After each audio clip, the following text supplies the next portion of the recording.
فطرانہ ہر اس مسلمان پر جس کے پاس عید سے 1-2 دن پہلے اپنی روٹی اپنے کھانے سے زائد ہے، فطرانہ فرض ہے۔ امیر غریب سب دیں تاکہ عید پر کوئی بھوکا نہ رہے، سب کی عید ہو۔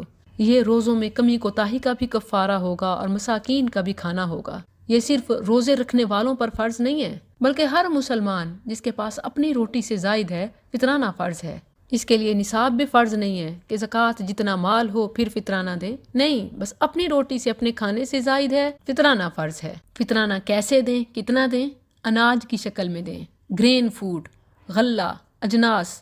اس وقت کشمش، کھجور، پنیر ہوا کرتے تھے، نبی صلی اللہ علیہ وسلم صحابہ اسی سے دیتے، اور آج گندم، چاول، دال، کھجور اور اسی طرح مختلف ملکوں کے اعتبار سے اپنے اپنے اناج میں سے، گرین فوڈ میں سے، غلے میں سے دیں۔ پر پرسن 2.5 سے 3 kg اناج حسب استطاعت دیں، یعنی اگر آپ کی کیپیسٹی مہنگے سے مہنگے اناج کی ہے تو اسی میں سے دیں، وگرنہ کم سے کم از کم منیمم جتنا افورڈ کر سکتے ہیں اتنا ہی غلہ اناج دے دیں، اور اگر سارا نہیں کر سکتے تو جتنا کر سکتے ہیں تھوڑا اتنا ہی کر دیں، کافی ہے۔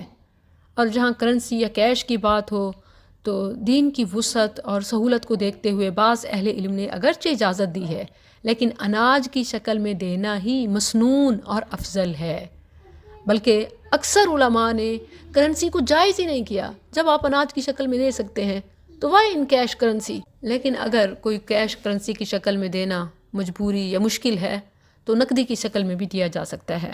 پاکستان میں ایوریج کیلکولیشن تقریباً 250 یا منیمم اگر کوئی 200 کے حساب سے دے سکتا ہے تو وہ 200 کے حساب سے دے دے، یا اس سے بھی کم اگر کوئی دے سکتا ہے، یعنی 200 کے حساب سے نہیں دے سکتا تو جتنا دے سکتا ہے اتنا ہی دے دے۔ فطرانہ کنہیں دیں؟ غریب، نادار، بھوکے، فقیر، مساکین، اور اگر ضرورت مند بہن بھائی ہیں، رشتہ دار ہیں، قریبی ہمسائے ہیں تو انہیں دینا افضل ہے۔ کب دیں؟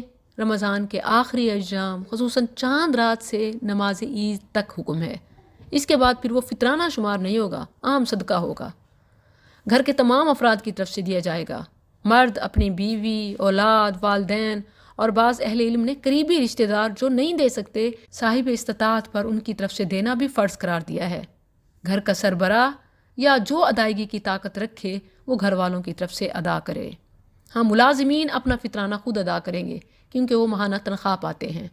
یتیم کا فطرانہ اس کا ولی، وصی اس کے مال میں سے ادا کرے گا۔ فطرانے کو زکوٰۃ بھی کہا جاتا ہے، زکوٰۃ الفطر، اس کی اہمیت کی بنا پر، اس کی فرضیت کی بنا پر اور اس کے مصارف کی بنا پر، یعنی جن جن لوگوں کو زکوٰۃ دی جا سکتی ہے فطرانہ بھی دیا جا سکتا ہے۔ اصل میں یہ ان لوگوں کی عید کا کھانا ہے جن لوگوں کو کھانے کو میسر نہیں، اسی لیے نقدی، لباس یا ضروریات خوراک کے مقابلے میں بھوک کی جگہ ثانوی حیثیت رکھتی ہیں۔ اس کی اہمیت، فرضیت اور طریقے کو دیکھیں تو لوگوں میں بالکل بھی شعور نہیں ہے اور وہ نقدی دینے کو ہی عین فرض اور عین سنت سمجھتے ہیں، جبکہ اصل چیز اناج کی شکل میں دینا ہے، الا یہ کہ کسی کے لیے کوئی مشکل مجبوری ہو۔